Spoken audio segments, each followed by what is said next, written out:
మరి చేరు వచ్చిన మీకందరికీ యేసు ప్రభువు నామమున ప్రేమపూర్వకమైన వందనాలు తెలియజేస్తా ఉన్నాం. మనమందరం కూడా ప్రార్థించి నిరీక్షించిన విధంగా అది రక్షణ సువార్త సభలలో రెండవ దినములో మనం ప్రవేశించాం. ఇప్పటి వరకు మధురమైన పాటలు మనం వినగలిగాం. మరొకసారి మధురమైన మాటలు మనం వినబోతా ఉన్నాం. ప్రియులారా, నిన్నటి నుండి మనం మనస్సాక్షిని గురించి మనం ధ్యానిస్తూ ఉన్నాం.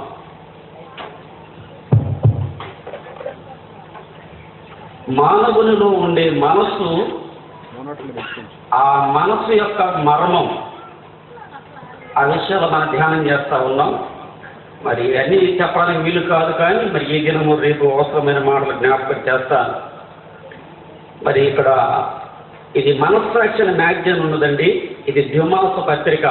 ఇది యవనస్తులకు, ఇది ప్రత్యేకంగా కుటుంబాలకు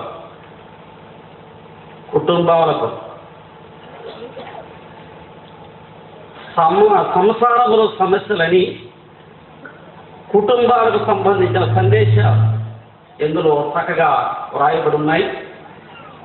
అంతేకాకుండా సేవకులకు, స్థానిక సంఘ పెద్దలకు ఉపయోగపడే ఒక అద్భుతమైన ఒక్కొక్క ప్రసంగానికి 7 రకాలైన పాయింట్లతో ప్రత్యేకమైన ప్రసంగాలు సమకూర్పు రాయబడి ఉంది.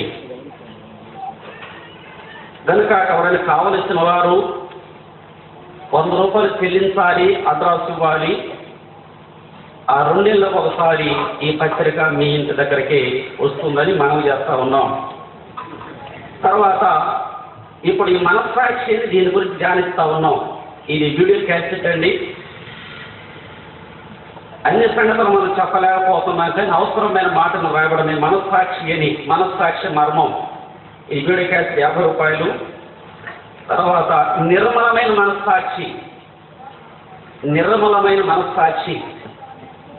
ఇందులో 7 పాయింట్లతో చక్కని సందేశాలు రాయబడి ఉన్నాయి. తర్వాత మంచి మనస్సాక్షి. ఇప్పుడు ఆ సంగతిలో మనం ధ్యానం చేయబోతున్నాం. మంచి మనస్సాక్షి, ఇది కూడా వీడియో క్యాసెట్ 50 రూపాయలు. తర్వాత వాత వేయబడిన మనస్సాక్షి అంటే ఏంటి? వాత వేయబడిన మనస్సాక్షి కలిగిన లక్షణాలు ఏంటి? ఎలాంటి లక్షణాలు కలిగిన వారిని వాత వేయబడిన మనస్సాక్షి కలిగిన వారు అంటారు అని సంగతులతో ఇక్కడ రాయబడి ఉన్నాయి. 4 క్యాసెట్లు వచ్చేసాయి అన్నమాట. కనుక కావలసిన వారు దాని వల్ల చెల్లించి చూసి విని మీరు పొందాలని ప్రభు పక్షాన ప్రేమపూర్వకం మనం చేస్తా ఉన్నాం. ప్రియులారా, మరి దేవుడు మనల్ని ప్రేమించి తన దాసులను నడిపించి తన ఆత్మతో నింపి అవసరమైన మాటలు అందిస్తున్నందుకు మనం ఎంతో ధన్యులు అని నమ్ముతూ ఉన్నాను. అంతేకాకుండా మన మధ్యలో పెద్దనటువంటి దేవస్థానం గారు, అంటే మా అగ్రప్ప గారి వంశీయులన్న వాళ్ళ కుటుంబంలో వ్యక్తి అగ్రప్ప గారి యొక్క మనవరాలు చేస్తున్నారని మీకు తెలిసిన ఆ దైవజనులే. మరి తెలుగులోను, ఇంగ్లీష్లోను, మా స్వదేశంలోని విదేశాల్లోను అనేక స్థలాలు, సభలలో, అనేక భాషల్లో అనర్గళంగా ఆత్మీయమైన సందేశాన్ని అందించగలిగిన బోధకులు మన మధ్యలో ఉన్నారు.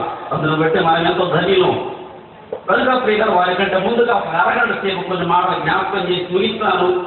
తర్వాత దేవుని దాసులు దేవుని సందేశం అందిస్తారని ప్రేమపూర్వకం మనం చేస్తున్నాం. చూడండి, తిమోతికి రాసిన మొదటి పత్రిక 1వ అధ్యాయం. తిమోతికి రాసిన మొదటి పత్రిక 1వ అధ్యాయం 18 వచనాన్ని చదువుకుందాం. 1:18. నా కుమారుడు అయిన తిమోతి, నీవు విశ్వాసమును మంచి మనస్సాక్షి కలిగిన వాడవై నిన్ను వచ్చి ముందుగా చెప్పబడిన ప్రవచనముల చొప్పున ఈ మంచి పోరాటము పోరాడవలని వాటిని బట్టి ఈ ఆజ్ఞను నీకు అప్పగించుతున్నాను. చిన్న ప్రార్థన. పరిశుద్ధుడు అయిన తండ్రి, పలకబడిన మాటలు పరిశుద్ధాత్మతో నింపి మీరే మాతో మాట్లాడమని యేసు ప్రభు నామమున ప్రార్థిస్తున్నాము తండ్రి. ఆమేన్. ప్రియులారా, దేవుని గ్రంథంలో మనస్సాక్షిని గురించి మనం ధ్యానిస్తూ ఉన్నాం. మనసే మనకు సాక్ష్యం. మనుషుల సాక్ష్యాలు కారాలు. మనుషులు వారికి అనుకూలంగా ఉంటే అనుకూలమైన సాక్ష్యాలు చెప్పొచ్చు, ప్రతికూలం ఉంటే ప్రతికూలమైన సాక్ష్యాలు చెప్పొచ్చు, పరదం ఉంటే పరదం ఉన్న సాక్ష్యాలు చెప్పొచ్చు. కానీ మనుషులు సాక్ష్యాలు మారినా మన మనసు సాక్ష్యం ఎన్నడూ మారదు. ఈ మాట ఎప్పుడు గుర్తుపెట్టుకోవాలి. మన మనసు సాక్ష్యం మారదు, మారేది కాదు. మార్చుకోవడానికి కూడా ప్రయత్నం చేయకూడదు. అలాగే ప్రియులారా, దేవుని గ్రంథంలో రాయబడిన మాట ఏమిటంటే, మనిషిలో దేవుడు మనసు ఇచ్చాడు. ఈ మనసుకు అన్నీ తెలుసు, మనసుకు తెలియనిది ఏమీ లేదు. ఇక్కడున్న మాట ఏంటంటే, ఈ మనస్సు అనేది చాలా రకాలైన మనసులు ఉన్నాయి. అందులో ఒకటి ఏమిటంటే, మంచి మనస్సాక్షి కలిగిన వాడవై అనే మాట జ్ఞాపకం చేస్తున్నాడు. ప్రియులారా, మానవులంగా మనలో ఒక మంచి మనస్సాక్షి ఉండాలి. మంచి మనస్సాక్షి. నేటి దినంలో మానవునికి అంతా మంచి కావాలి. మంచి వస్త్రాలు కావాలి, మంచి విద్య కావాలి, మంచి ఉద్యోగం కావాలి, మంచి భార్య కావాలి, మంచి భర్త కావాలి, మంచి కోడలు కావాలి, మంచి అల్లుడు కావాలి, మంచి బిడలు కావాలి, మంచి వస్తువులు కావాలి, మంచి వాహనాలు కావాలి, మంచి భోజనాలు కావాలి, మంచి సౌకర్యాలుగా ఉండాలి. అంతా మంచిగా జరగాలి. మానవుడికి మంచిని కోరుకోవడం మంచిదే, మంచి దాన్ని అనుసరించడం మంచిదే. అలాగే ప్రియులారా, ఈ లోకంలో మానవుడు అన్నిటినీ మంచిని కోరుకుంటున్నాడు. కానీ దేవుడు అంటున్నాడు, అన్నిటినీ మంచిని కోరుకునే మనిషి, మరి నువ్వెందుకు మంచిగా ఉండవు? నువ్వెందుకు మంచిగా ఉండలేకపోతున్నావు? మంచి మనస్సాక్షి కలిగి జీవించలేకపోతున్నావు? మంచి ప్రవర్తన కలిగి జీవించలేకపోతున్నావు? నీ లోపల ఎందుకు మంచి మనస్సాక్షి లేదు అని దేవుడు మాట్లాడుతూ ఉన్నాడు. మరి ఆ సోదరి సోదరులు ఆలోచించేద్దాం. మానవుని లోపల ఉండే ఈ మనసు, అది దేవుని స్వరం. దేవుని ఆత్మని గద్దిస్తుండగా, దేవుని ఆత్మని ప్రేరేపిస్తుండగా, దేవుని ఆత్మనితో మాట్లాడుతుండగా, దేవుని ఆత్మని హెచ్చరిస్తూ ఉండగా తెర చెవిని పెడితే నీ ప్రాణానికే ప్రమాదం. మనుషుల మాట వినకపోయినా తప్పు లేదేమో, కానీ మనస్సాక్షి మాట వినకపోతే మరణం తప్ప మరొక మార్గం లేదండి. అలాగే ఆలోచించండి ప్రియ సోదరి సోదరులారా, నీవు మంచి మనస్సాక్షి కలిగిన వాడుగా జీవించాలని దేవుని యొక్క ఉద్దేశం. అంతకుముందు మన మనసు మంచిది కాదు. మన పితరులైన ఆదామవులు ఏదైనా తోట నుంచి వారు వెళ్ళగొట్టబడ్డారు. ఆనాటి నుండి ఈనాటి వరకు మానవుని మనసు మలినాలతో నిండిపోయింది. మానవుని మనసులో మంచి లేదు, చెడు పోగు చేసుకుంది. నోవహు కాల సమయానికి వచ్చేటప్పుడు దేవుడు అన్నాడు, ఈ భూలోకమంతా ఏమైపోయింది? చెడిపోయింది. మనసు చెడిపోయింది, మార్గాలు చెడిపోయినవి, మాటలు చెడిపోయినవి, భూలోకం చెడిపోయింది, కుటుంబాలు చెడిపోయింది, సంసారం చెడిపోయింది. మరి చెడిపోయినవాడు మంచివాడు ఎలా అవుతారు? అలాగే ప్రియులారా, ఈ భూలోకంలో మహామహిమగల దేవుడు చెడ్డవారమై ఉండగా, చెడ్డ మనసు గలవారమై ఉండగా, చెడు చేసే మనసుకైన వారమై ఉండగా, మహిమగలిగినటువంటి యేసు ప్రభు వారు మన కొరకు వచ్చి కలవరి శిలువలో తన ప్రాణాన్ని ఇచ్చి రక్తాన్ని చిందించి ఆయన చనిపోయి సమాధి చేయబడి తిరిగి లేచాడు. యేసు ప్రభు నమ్ముకున్నడు ద్వారా ఆ శిలువ రక్త ప్రోక్షణ ప్రభావం చేత మన మనసు కడగబడింది. అది అంతకుముందు చెడ్డ మనసే, ఎన్నో చేసే మనసు, చూసే మనసు, తినే మనసు, తాగే మనసు, అనేకమైన దుర్గుణాలతో నిండిన మన మనసును యేసు ప్రభు రక్తము ద్వారా కడగబడి చెడ్డ మనసు మంచి మనసుగా మారింది. పౌలు గారు అడుగుతున్నారు, పౌలు గారు నువ్వు గతంలో సౌలా, నీవు హానికరుడవు, హంతకుడవు, దుర్మార్గుడివి, దుష్ట కార్యాలు చేశావు, ప్రాణాలు తీసావు, రక్తము తాగా రక్త పిపాసివి, ఇప్పుడు ఎలా ప్రభువును ప్రకటిస్తున్నావు? అంతకుముందు చెడ్డవాడి, ఇది ఎలా మంచివాడిగా మారిపోయావు అని అడిగిన ప్రశ్న ఏమిటంటే, దమస్కు మార్గం మధ్యలో మహిమ కలిగిన దేవుడు నాతో మాట్లాడి నా మనసును మార్చేసి నేను మంచివాడినయ్యాను. నేను నడిచే మార్గం మంచి మార్గం, నేను నడిచిన దేవుడు మంచి దేవుడు, నా మనసు మంచి మనసు, ఇప్పుడు నేను చేసే పనులు మంచి పనులు అని ఆ పౌలు గారు సాక్ష్యం ఇచ్చాడు. అలాగే ప్రియులారా, ఆ పౌలు గారిని మార్చిన దేవుడు నిన్ను నన్ను మన మనసులను మార్చి చెడ్డవారమైన మనలను మంచివారుగా మార్చాడు. మరి ఆ మంచివారుగా మార్చినప్పుడు మరి మంచి మనస్సాక్షి ఉండొద్దా? మారే వర్ణకి ప్రత్యేకమైన ఇది నిదర్శనం, ఇది సాక్ష్యం. మరి నీ మనసు మారిందా? మనసు మారినట్టుగా సాక్ష్యం ఉండాలి కదా, మారు మనసు పొందినట్టుగా సాక్ష్యం ఉండాలి కదా, రక్షించబడినట్టుగా సాక్ష్యం ఉండాలి కదా. ఒక మాట ఒకటి, మనం మంచి మనస్సాక్షి కలిగిన వారుగా ఉండాలంటే ఏం చేయాలో చూడండి. మత్తయి సువార్త 19వ అధ్యాయంలో ఒక మాట రాయబడి ఉంది. మత్తయి సువార్త 19:16 అండి. ఇదిగో ఒక ఆయన యొద్దకు వచ్చి, బోధకుడా, నిత్య జీవము పొందుటకు నేను ఏ మంచి కార్యము చేయవలను అని ఆయన అడిగాను. అందుకు ఆయన, మంచి కార్యముల గురించి ఎందుకు అడుగుతున్నావు?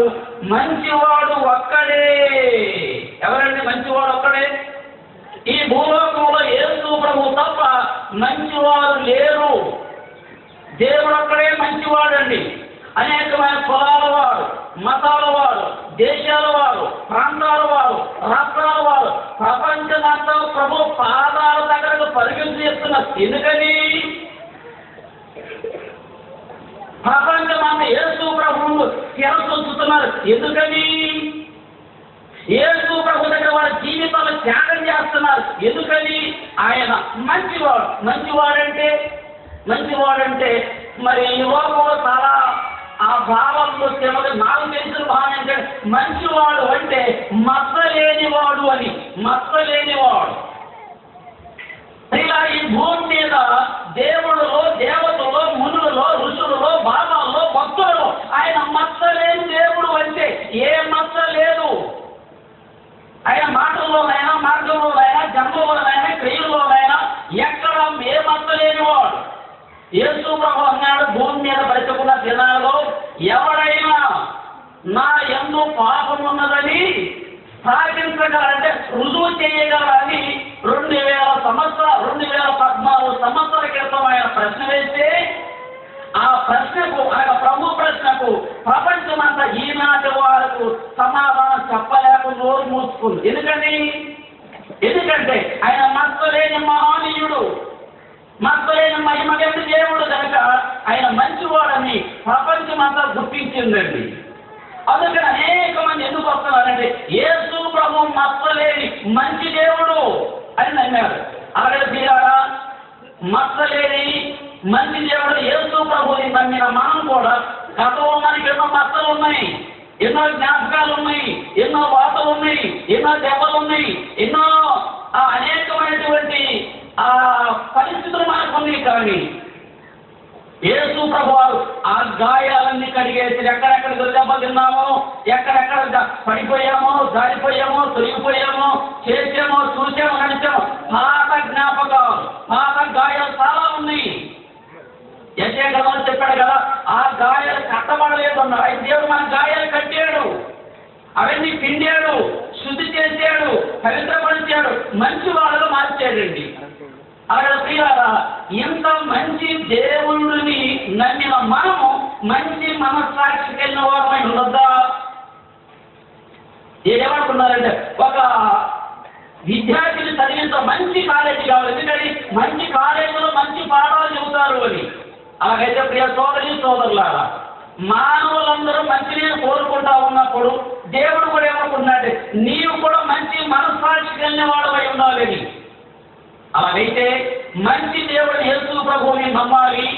రెండవదిగా మంచి మనస్సాక్షిని కలిగి ఉండాలి. మంచి మనస్సాక్షి కలిగిన వారు, మంచి దేవుని నమ్మిన వారు ఎక్కడుండాలి, అసలు ఎక్కడుంటారు అంటే యెహెజ్కేలు గ్రంథం 34వ అధ్యాయం చూడండి. యెహెజ్కేలు గ్రంథము 34వ అధ్యాయంలో 14వ వచనమండి. 34:14 నేను మంచి మేతగల చోట వాటిని మేపెదను, ఇశ్రాయేలు యొక్క ఉన్నత స్థలం మీద వాటికి దొడ్డి ఏర్పడును, అక్కడ మంచి దొడ్డిలో పండుకొనును. ఏమంటే మంచి దేవుని నమ్మిన వారు, మంచి మనస్సాక్షి కలిగిన వారు ఎక్కడ ఉండాలి? ఏమండి నేను మంచి మనస్సాక్షి కలిగిన వాడిని అందరూ ఇదే రుజువు. నేను మంచి దేవుని నమ్మడానికి ఇదే సాక్ష్యం. ఎక్కడున్నాలి? నీ మంచి దొడ్డులో పండుకోవాలి. నీ సహవాసం మంచి దొడ్డే ఉండాలి. అంటే చెడ్డ దొడ్డులో ఉన్నట్టుగా మనకు అర్థమవుతూ ఉంది. ఈ భూమి మీద చాలా రిజిస్ట్రేషన్ చేయబడిన సంస్థలు, సంఘాలు ఎన్నో ఉన్నాయి. మా సంఘం మంచిది, మా దగ్గరికి రండి, మాలో చేరండి, అసలు మాతో ఉండే పరలోకి వెళ్ళిపోతారంటని అనేక మంది ప్రకటనలు, ప్రచారాలు. అయితే మంచి సంఘం అంటే ఏంటి? మంచి సంఘం అంటే ఎలా ఉంటుంది? అది బిల్డింగ్ కాదా? అది సిమెంట్ ఇటుకలతో కట్టబడింది కాదా? మంచి సంఘం అంటే అది అనేకమైన అలంకరణతో అలంకరించబడుతుందా? మంచి సంఘం అంటే మనకి ఎలా అర్థమవుతుంది? మనం ఎలా గుర్తించగలం ఏది మంచి సంఘం? ఈ భూమి మీద అది ఎవరి సంఘం ఎవరు మట్టుకోవాలి, మా సంఘం మంచిది, మా సంఘం మంచిదన్న. అయితే మరి దేవుడు ఏమంటున్నాడు? నిజమైన విశ్వాసం మంచి దొడ్డిలో పండుకోవాలి, మంచి సంఘ సహవాసాన్ని కలిగి ఉండాలి. అలాగే ప్రియులారా ఆలోచించేద్దాం. చాలా మందికి ఏ సంఘం మంచిదో, ఏ సంఘం మంచిది కాదో, ఏ సంస్థ మంచిదో, ఏ సంస్థ మంచిది కాదో, ఏ సహవాసం మంచిదో, ఏ సహవాసం మంచిదో తెలియక సమస్యలతోనే సతమతం అవుతున్నారు. ఎందుకని? సర్వశక్తి మీదో తెలియక, వారికి అర్థం కాక వారు చాలా బాధపడుతున్నారు. అలాగే ప్రియులారా దేవుని వాక్యం మనం చూసినప్పుడు మంచి సంఘం అంటే ప్రభువు చెప్పిన మాట ఏమిటంటే దేవుని వాక్యానుసారంగా నడుస్తున్న సంఘమే మంచి సంఘం. యేసు క్రీస్తు రక్తపురుషం కడగబడిన ఆ రక్షణ సమూహమే మంచి సంఘం. రోమ 8:14 ఎందరూ దేవుని ఆత్మచేత నడిపించబడుతున్నారు వారు మాత్రమే దేవుని కుమారులు, దేవుని కుమార్తెలు. అది మంచి సంఘం. ఎవరు నడిపించబడాలి? దేవుని ఆత్మచేత నడిపించబడాలి, దేవుని వాక్యం చేత నడిపించబడాలి, దేవుడే నిన్ను నడిపించాలి. అలా దేవుని వాక్య క్రమంలో, దేవుని ఆత్మ క్రమంలో నీవు నడిపించబడతా ఉంటే అది మంచి సంఘం అని దేవుని గ్రంథంలో మనం చూస్తా ఉన్నాం. అలాగే పిల్లారా ప్రకటన గ్రంథంలో ఒకసారి యేసు ప్రభు బయట నిలబడి ఇదిగో నేను నిలుచుండి తలుపు తట్టుతున్నాను, ఎవరైనా తలుపు తీర్చేలా నేను లోపలికి వచ్చి అతను కలిసి భోజనం చేయడం అంటున్నాడు. అంటే అర్థమేంటి? ఈయన తలుపు వెలపడున్నాడా, తలుపులు లోపల ఉన్నాడా? చాలా స్థలాల్లో దేవుడు వెలపడున్నాడు. ఇలా ఆలోచించేద్దాం. ఈ ఉదయం ప్రభు మాట్లాడుతున్నాడు. ఒక మంచి సంఘములో నీకు సంబంధం ఉండాలి, ఒక మంచి సంఘములో సహవాసం చేయాలి, మంచి సంఘములో నువ్వు ఆరాధించాలి, మంచి సంఘములో ప్రార్థించాలి, మంచి సంఘములో వాక్యాన్ని వినాలి, మంచి సంఘములో దాని ప్రకారం నడవాలి, మంచి సంఘములో నువ్వు జీవించాలి.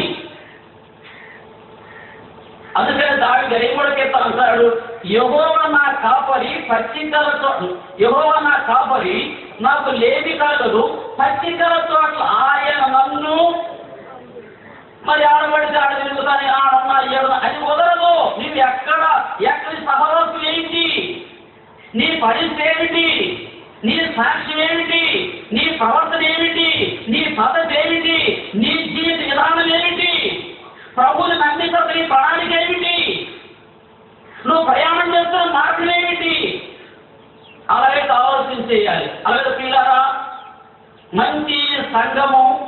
అనగా ప్రభు చెప్పాడు అపోస్తలుల 28 దేవుడు తన స్వరక్తం ఇచ్చి సంపాదించిన సంఘమే మంచిది, ఇంకా సంఘానికి మించిన సంఘం మరొకటి లేదు. దేవుడు సంఘం కోసం తన రక్తాన్ని కాల్చాడండి, తన స్వరక్తం ఇచ్చి సంపాదించిన సంఘం అని.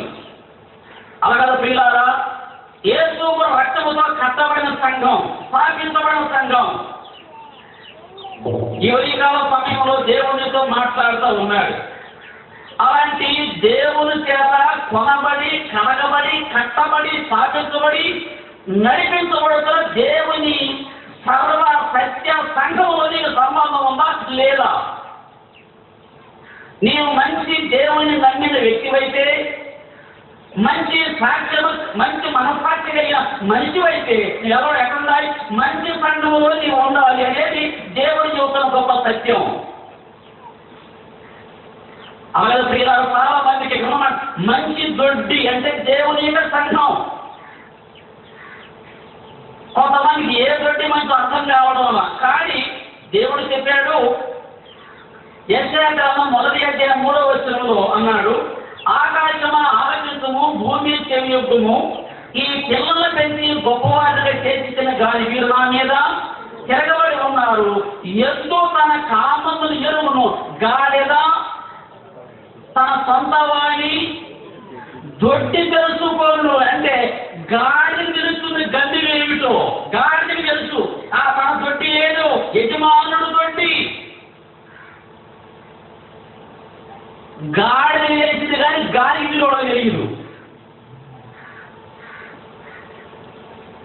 ఏది మంచి దొడ్డు, ఏది దేవుని యొక్క అద్భుతమైన ఆ రక్తంతో కడగబడి, కట్టబడి, స్థాపించబడి ఆ దొడ్డి యొక్క మరమర్థం కాలేదు మానవులకి. నేను స్థాపించే ఇది మంచి దొడ్డి, ఈ దొడ్డి కోసం నా ప్రాణాన్ని దారపోసాను, నా రక్తాన్ని చిందించాను, శిలువలో నా చేతులు తాపి బలి అర్పణగా చేయబడ్డాను. ఇంతగా సంపాదించి స్థాపించి సంగతి మంచి దొడ్డి కనుక ఈ దొడ్డిలో నీవు ఉండాలి. ఇలా ఆలోచించారు. ఎప్పుడన్నా మాట ఏంటంటే, గాడిదకు సొంత వాని దొడ్డి తెలుసుకోను కానీ చెప్పండి మిగిలిన మాటలు. ఈ జనులకు ఏమి లేదు, తెలివి లేదు. తెలివి ఎందుకు లేదు? పుస్తకాలు ఎరగేసావుగా, డిగ్రీలు తీసుకున్నావుగా, ఎన్నో కాలేజీ పైగా కింద దిగి చూసే చదివావుగా, 10 రోజులు టీవీలో చేపలు రేడియో తిరగేస్తున్నావుగా. తెలివి లేదు. ఎందుకంటే తెలివి లేదు. తెలివి లేని ప్రజలు, ఏది మంచిదంటే అర్థం కాని ప్రజలు. అలాగే దేవుడు నీతో మాట్లాడుతూ ఉన్నాడు. ఒక మంచి దొడ్డిలో నీవు జీవించాలి. అపోస్తలుల 2వ అధ్యాయంలో పేతురు ప్రసంగం ద్వారా పట్టబడిన 3000 మంది ప్రజలు రక్షణ పొంది బాప్తిసం తీసుకుని వారు సంఘంలో చేర్చబడిన తర్వాత 2:42 ఏమరాయబడిందండి, వీరు అపోస్తలుల బోధ యందును, సహవాసమందును, రొట్టె విరుచుట యందును, ప్రార్థన చేయుట యందును ఎడతెగక ఉండిరి అనే మాట స్పష్టంగా చూస్తున్నాం. వెనుక ఆలోచించేద్దాం. ఆనాడు దేవుని ప్రజలు, దేవుని సంఘంలో వారు ఉన్నారు. 3000 మంది ఉన్నారు. 3000 మంది ఉన్నా అక్కడ ఉప్పులు లేవు, తప్పులు లేవు. 30 మంది ఉంటే చాలు. ఇప్పుడు కదా 3000 మంది అవసరంలా, ఇప్పుడు 30 మంది ఉంటే చాలు. ఆలోచన, ఒక మంచి మనస్సాక్షితో ఆలోచించే, నీ మనస్సాక్షిని బట్టి నడిచే వ్యక్తివి. అంతకు ముందు అయితే నువ్వు మనుషులు చెప్పిన మాట ప్రకారం నడిచే వ్యక్తివే. కానీ ఇప్పుడు యేసు ప్రభువు నమ్మిన తర్వాత నీ మనసు మారింది, నీ మార్గం మారింది, నీ మాటలు మారినవి కనుక ఇప్పుడు నీ మనస్సాక్షి దేవుని ఆత్మ చొప్పున, నీ మనస్సాక్షి దేవుని వాక్యం చొప్పున నడిపించబడే వ్యక్తిగా ఉండాలి నీవు. అలాగే వారు ఇంచుమించు 3000 మంది స్థానిక సంఘములు సహవాసములో ఎలా తెగకుండా చూసారా. 3000 మంది అన్న ఎక్కడ తెగిపోలేదంట కదా. ఇప్పుడు అది తెగిపోతా ఉంది. ఆలోచించదు. ప్రియ దేవుడు అన్న మాట ఏంటంటే, నీ మంచి దొడిలో పడుకోవాలి, మంచి దొడిలో నువ్వు జీవించాలి. అది నీకు ఆశీర్వాదం, అది నీకు ఆనందం, అది నీకు మేలు.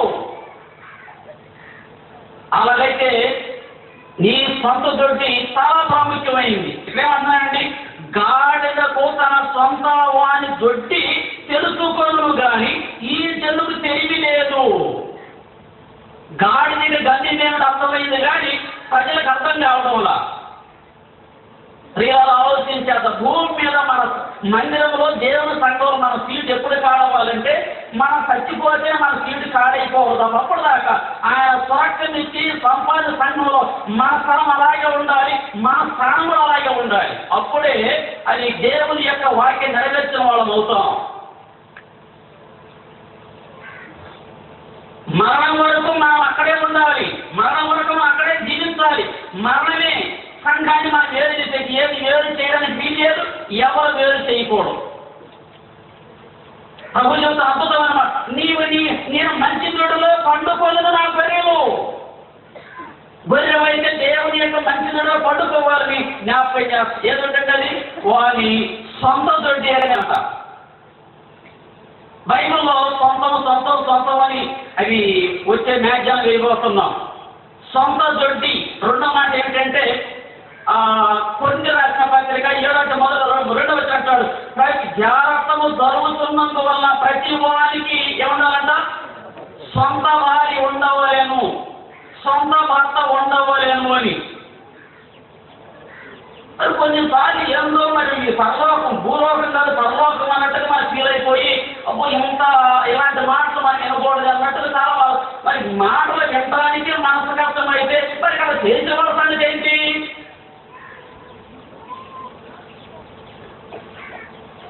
గతంలో ఒకసారి దేవస్థానం గారు సభలో మాట్లాడుతా అన్నాడంట. మన సాక్షి చెప్పాడంట, ఏమంటే నా కోసం ప్రారంభం చేయండి, నాకు ఒక భార్య పిల్లండి ప్రారంభం చేయండి, ఒక సంఘం ఉందని చెప్పాడంట. ఆ మిగిలిన సేవకుడు అయిపోయాడు. ఏంటంటే ఒక భార్య ఎదుగు నాకు ఇద్దరు భార్యలు కదా, ఆ సేవకుడు ప్రస్తుతం వెళ్ళిపోయాడు. వెళ్ళిపోయాడు మమ్మల్ని ఏం చేయమంటావు అని మన సాక్షి చెప్పాలి కదా. అందుకని ప్రతి వారికి సొంత భార్య అంటే మరి ఇక ఏమనాలి, అద్దె భార్యలు అద్దె భర్తలు ఉన్నట్టుగా అర్థమవుతుంది. దినాలు లేదా ఉన్నారు. ఈ మధ్య సినిమా హీరో అన్న ఒక అంటుంది స్టేట్మెంట్ ఇచ్చింది, 2 సంవత్సరాల ఒక యవ్వన పురుషుడితో సహజీవనం చేసిన తర్వాత నేను వివాహం చేసుకుంటానన్నారు. అందుకని చెప్పులతో కొట్టారు ఆ మెడ్రాస్ మహానగరంలో. నీకు బుద్ధి లేదా, స్త్రీవై ఉండి ఎలా నువ్వు చెప్పేది? నీవంటే వీరాభిమానులు, అలాంటి వీరాభిమానులకి ఇలాంటి మాట చేస్తే ఆ యవన స్త్రీలు కూడా ఇలాగే చేస్తారు కదా. 2 సంవత్సరాలు చేసిన తర్వాత 3వ సంవత్సరం పెళ్లి చేసుకుంటావా? ఆలోచించేద్దాం ప్రియుల. చాలా మంది వారి జీవితాల్లో దైవ క్రమాన్ని మీరు ఇష్టానుసారంగా ప్రవర్తిస్తారంటే అర్థం ఏంటి? వాళ్ళకి తెలియడం. అందుకంటున్నాడు నీకు సొంత దొడ్డి ఉండాలి, నీకు సొంత భార్య ఉండాలి.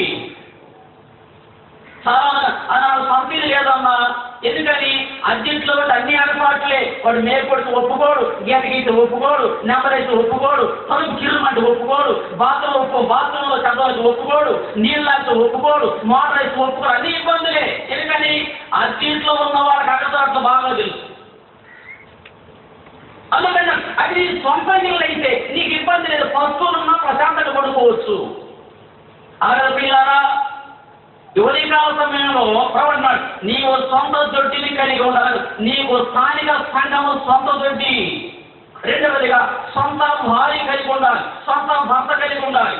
మూడవదిగా వాడు సొంత గూడు సొంత ఇల్లు కలిగి ఉండాలి. ప్రభువు చెప్పాడు తన గూడు విడిచి తిరిగిన వాడు ఏంటంట, ఆ గూడు విడిచి తన ప్రాణం విడిచి తిరిగిన వాడు గూడు విడిచి తిరిగిన పక్షితో సమానుడు రాయబడింది. ఎన్నో పక్షులు వాళ్ళ గూడు విడిచి తిరుగుతున్నట్టుగా మానవులు కూడా వాళ్ళ నివాస స్థలాలు మరచి అనేకంగా రకరకాలుగా తిరుగుతూ ఉన్నారు. అలా తిరగకూడదు. దేవుని సంఘములో యేసు ప్రభు వచ్చే దగ్గర ఉన్నాడు.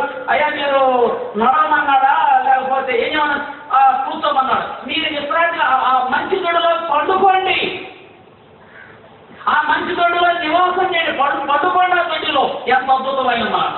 అక్కడ పిల్లారా మనం సొంత దొడ్డి కలిగి ఉండాలి, సొంత భార్య కలిగి ఉండాలి, సొంత గూడు కలిగి ఉండాలి. ఇంకొక మాట చూడండి, సామెతల గ్రంథంలో ఇంకొక మాట రాయబడి ఉన్నది. సామెతల గ్రంథం 5వ అధ్యాయం 15వ వచనం. నీ సొంత కొండలోని నీళ్లు పానము చేయము, నీ సొంత బావిలో ఊపుకు జలమును త్రాగము, నీ ఓటలు బయటికి చెదిరిపోదగున, వీధులకి నీటి కాలువగా పారదగున, అన్యులు నీతో కూడా వాటిని అనుభవింపకుండా నీకే ఉండవలెను కదా. తర్వాత కింద మాట మీరు చదువుకోవచ్చు. ఇక్కడ అన్నాడు సొంత సొంత కొండ, సొంత బావి, సొంత బావి. ఆలోచించేద్దాం ప్రియులారా. దేవుని గ్రంథంలో అద్భుతమైన మాటలు రాయబడిన ఇవన్నీ మనం చాలా నవనాగరికత జ్ఞానంతో నిండి ఉన్నాం కనుక ఇవన్నీ సభగా అర్థమైపోతుంది. నేను ఎలా ఉండాలి అని తెలియని అమ్మాయికి ఎవరు లేరు నేటి దినాల్లో. ఇక్కడ అన్నాడు సొంత కొండ. బైబిల్లో చాలా కొండలు ఉన్నాయి. అక్కడ స్నాక్ చేస్తాం. ఇందులో ఒక 2 కొండలు, ప్రాముఖ్యత కూడా 2 కొండలు. ఏమిటి అంటే మనం కూడా ఆహారం వండుకోవడం 2 కొండలు. ఏంటి? ఆహారం వండే కొండ ఒకటి, కూర వండే కొండ ఒకటి. ఆహారం వండే కొండే పురుషుడు, కూర వండే కొండేమో స్త్రీ. అందుకని అన్నాడు ఎలీషా, దైవజనుడా ఈ కొండలు ఏముంది? అసలు పడిందే స్టార్టింగ్ లో విషం పడింది అక్కడ. ఆ కొండ చాలా జాగ్రత్తగా ఉండాలి. కలపాలన్నా, కలిపి కలపాలన్నా, 3 గెట్టాలన్నా, తప్పు చెప్పాలన్నా, 3 ఇప్పాలన్నా, కలపాలన్నా, ఏదన్నా ఆ కొండకి చాలా నేర్పడతానికి ఎక్కువ, అదంటే మక్కువ. కనుక మీరు ఆలోచించేద్దాం. మన జీవితంలో ఎవరంటే వాడికి దూరంగా ఉందాం. అందుకని ప్రభువు చెబుతున్నాడు, పురుషుడు చెబుతున్నాడు, నీ సొంత కొండలో నీదే తాగాలి. అర్థమవుతుందా? ఆయన సొంత కొండగా భార్య. ఆ భార్య భర్తలు మాత్రమే. మీ జీవితంలో సంసార సాగరంలో సాగాలి, సహజీవులో సాగాలి, దాంపత్య జీవితంలో సాగాలి, క్షేమకరమైన జీవితం సాగించాలి. నీ సొంత కొండ నీ భార్య కనుక అక్కడ మాత్రం నీళ్లు తాగాలి, కానీ మరి వేరుగా నీళ్లు తాగడానికి వీలు లేదు అని. ఏం తాగితే ఆలోచించి అది చాలా ఉంది. మురికాలు నీళ్ళు తాగుతారు ఎవరన్నా? ఆ నీళ్ళు తాగరు. ఎందుకని? ఆ మురికి నీళ్లు తాగితే ఆరోగ్యానికి హానికరం. అందుకని చాలా మంది 20 రూపాయల వాటర్ బాటిల్ కొనుక్కు తాగుతుంది. ఎందుకంటే వాళ్ళ ఆరోగ్యం కోసం. మరి నీళ్లు తాగడానికే మంచిది. ఈ అక్షరార్థం నీళ్లు తాగడానికి మంచి నీళ్ళు కావాలి, మినరల్ వాటర్ కావాలి, లేకపోతే మంచి బాటిల్ వాటర్ కావాలి. మరి లోపల అలాగే మంచిగా జీవితం ఇంకెంత మంచిగా ఉంటుంది. నీవు తాగే నీళ్ళు కూడా, నడిచే మార్గం కూడా, మాట్లాడే మాటలు కూడా, జీవించే జీవితం కూడా, చేసే సంసారం కూడా, చేసే దాంపత్యం కూడా అలాగే మంచిగా ఉంటే నీ జీవితంలో మధురంగా ఉంటుంది. ఈ మాత్రం మంచి కథలు ప్రత్యేకం కావాలి. కానీ మరి సంసార సాగరంలో ఎలా అలా సాగలేకపోతున్నాం? ఏ నీళ్ళు అయితే ఏమిలే, ఏ నీళ్ళు దొరికితే ఏమిలే, ఎక్కడ నీళ్ళు అయితే ఏమిలే, ఎలాంటి నీళ్ళు అయితే చాలా మంది ఇలాంటి నీళ్లు తాగుతూ ఉన్నారు. అందులో ప్రభు అన్నాడు నీళ్ళు సొంత నీళ్లు తాగాలి. మాకు ఎవరవుతారు అన్నాడు పాస్టర్ గారు. మరి పెళ్ళైన వాళ్ళు అయితే వాడు సొంత కొండ వచ్చింది కాబట్టి నీళ్లు తాగుతారు. మరి మాకు పెళ్లి కాలేదు కదా, మేము ఏ నీళ్ళు తాగాలన్నారు ఆయన. అదే అట్టయితే ఏమి లేదు సోదరుడా, నీకు కొండ వచ్చే వరకు కూర్చోవాలంటే. కొండ రాలేదు, కొండ వచ్చేందుకు ఏం చేయాలి? కొండ వచ్చేంత వరకు కూర్చోవాలి. కొండ వచ్చిన తర్వాత అప్పటి వరకు నేను ఉండలేను అంటే ఖచ్చితంగా ప్రాణానికే ప్రమాదం. అది జీవితానికే నాశనం కావచ్చు. అంటే దాహమైనంత మాత్రం మనం వెళ్తున్నామండి, మన సైడ్ కాలు ఉంది, దాహం అవుతుంది, కనిపించే కాలు ఉంది. దాహమైనంత మాత్రాన్ని ఇలా మురికి గుడ్డలు నీళ్ళు తాగుతారు ఎవరైనా? ఎవరు తాగరు, ఎంత దాహం అవుతున్నా సరే. మరి అక్షరార్థంగా ఎంత దాహమైనా మురికి నీళ్లు తాగరు కదా.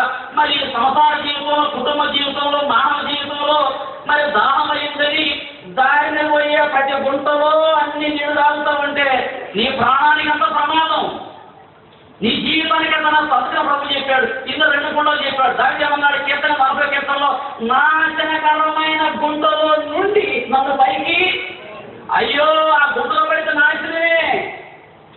ఎంతమంది రకరకాల గుంటలో పడి నాశనం అయిపోతున్నారు. ప్రభువు చెప్పాడు, వేశ్య లోతైన గొయ్యి, సరస్త్రి ఇరుకైన గుంట.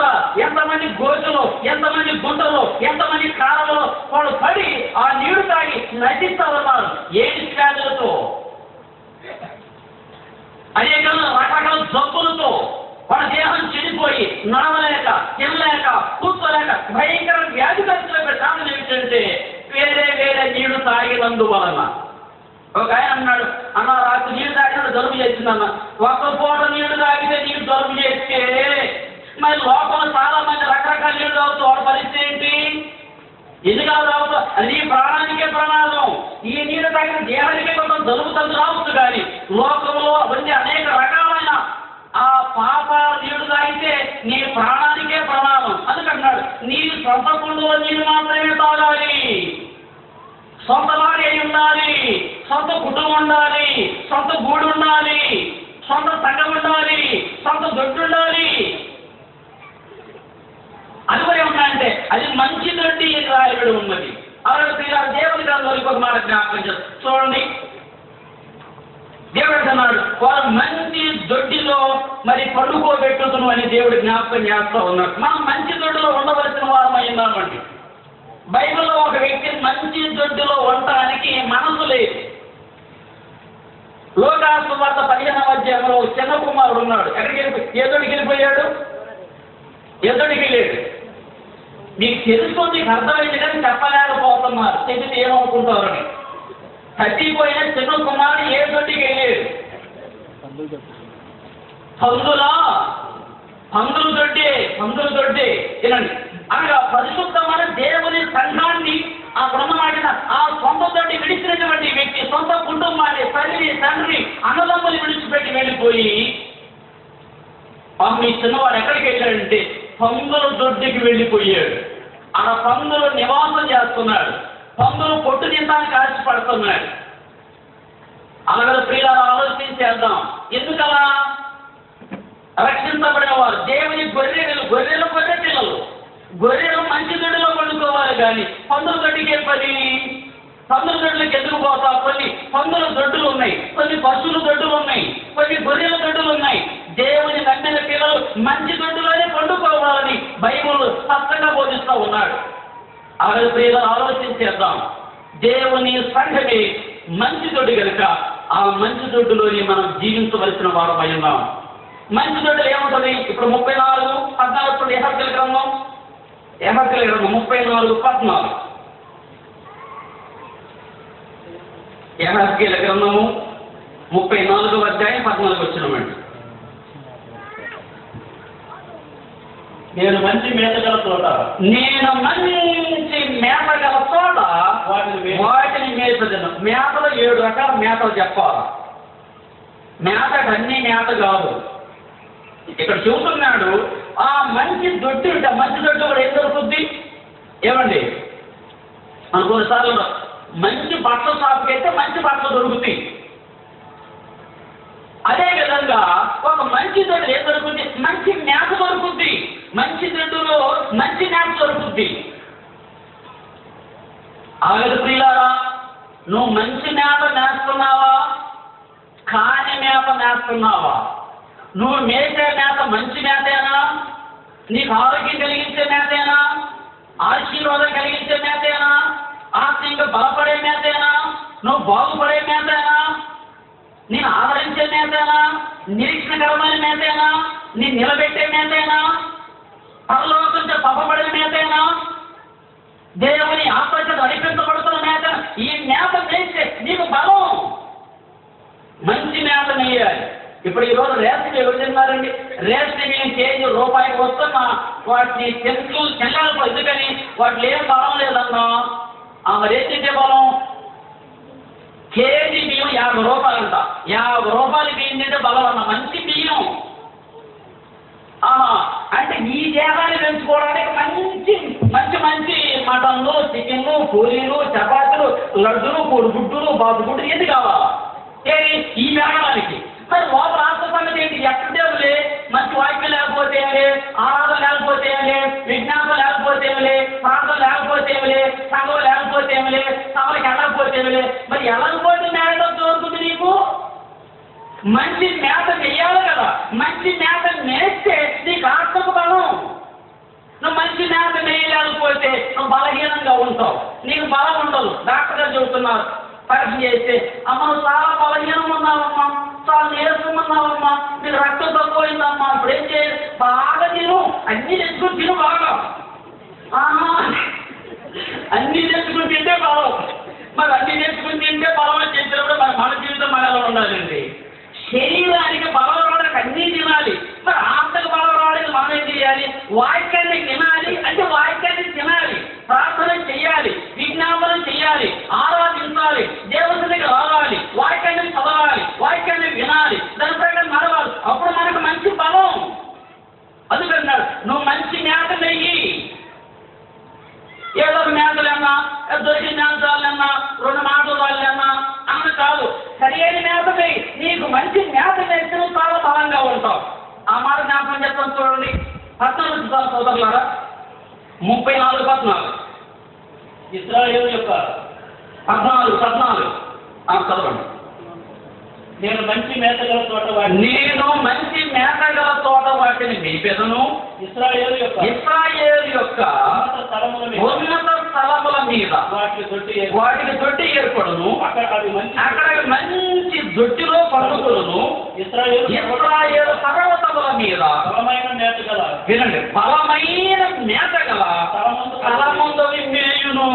ఏ మేత అండి? మేత, బలమైన మేత. ఈ బలమైన మేత ఎవరు దొరుకుద్ది? మంచి సంఘంలో బలమైన మేత దొరుకుద్ది. మంచి సంఘంలో బలమైన మేత, భక్తి కలిగిన మేత, బాగుపడే మేత, బలపరిచే మేత, నిన్ను భద్రపరిచే మేత, భ్రష్టాచారానికి తప్పించే మేత ఎక్కడ దొరుకుతుందంటే బలమైన మేత మంచి సంఘంలో దొరుకుద్ది. అలాగ ప్రియులారా అంటున్నాడు, నువ్వు మంచి మేత నెయ్యాలి.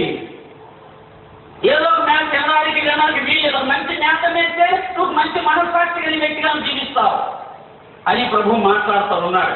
ఇంతతో నిరాశ మిగిలిన సంగతి రేపు మన జ్ఞాపకం చేసుకుందాం. అలాగే ప్రియమైన సోదరులారా, ఈ ఉదయంకాలతో ప్రభు మీతో మాట్లాడుతూ ఉన్నాడు. ఏమిటంటే, నా కుమారుడు అని తిమోతి, నీ ఒక మంచి మనస్సాక్ష్యము కలిగిన వాడే ఉండాలి.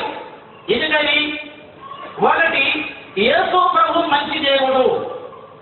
2, నీవు మంచి మనస్సాక్షి కలిగిన వాడుగా మార్చబడ్డావు. 3, నీవు మంచి దొడ్డిలోనే ఉండాలి. 4, మంచి మేత మాత్రమే మేయాలి అంటున్నాడు. ఇలా మంచి మేత ఉంటే ఎంత బలంగా ఉంటామండి. కొన్ని గేదెలు ఉంటాయి, అవి మా ప్రాంతంలో అంటున్నాడు, బ్రదర్ ఈ గేదె ఎన్ని లీటర్ల పాలు ఇస్తుందంటే 23 లీటర్లు ఇస్తుందంట. అబ్బా, అది గేదె లేకపోతే ఇంకేమన్నా జంతువా? 23 లీటర్లు ఇస్తుందా?